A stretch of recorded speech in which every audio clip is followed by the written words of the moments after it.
There's a couple of answers here. The first, I think, is driving awareness, and having been in the IT industry now for 15 years, I know that just the term cybersecurity sounds scary. It's a scary term for people that don't know anything about what that means. But I think driving awareness on what that means, what that could mean for each individual, would help break down that barrier of that fear factor, if you will, and translating that into what that means. And I know some people may be very introverted and be okay with sitting at a computer and coding all day, and then there may be others that want to be out in the field, that want to be speaking with people, that want to do physical research, and all of that is so applicable in the world of cybersecurity. There really is no gap in whether it be an introverted field or an extroverted field.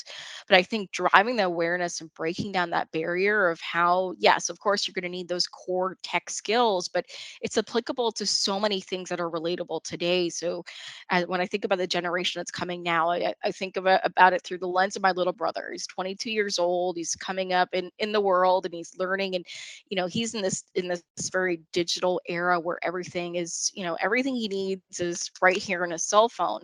So how do we, from even from a like a go-to-market strategy, attract newer talent, to think about cybersecurity not as something that's scary and that's unattainable, but something that's relatable? So taking, for example, the new generation, new era that's coming in, they're so in tune with the digital era. So Instagram, Twitter, all of those social media platforms.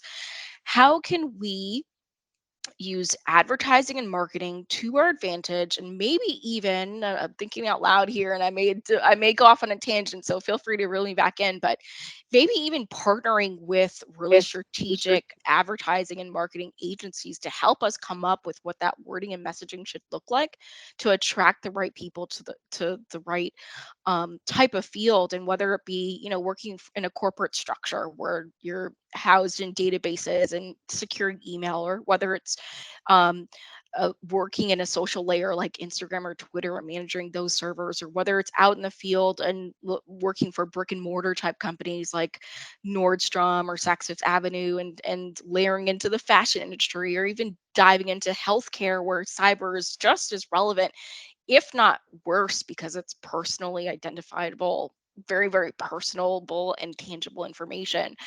Or even partnering with like the US Army or the Navy, and there's so much information there that needs to be secure.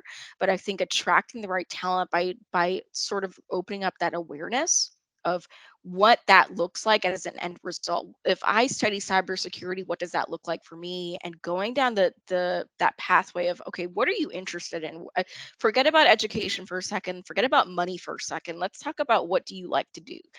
And then sort of attaching how cyber can be connected to those personal sort of preferences.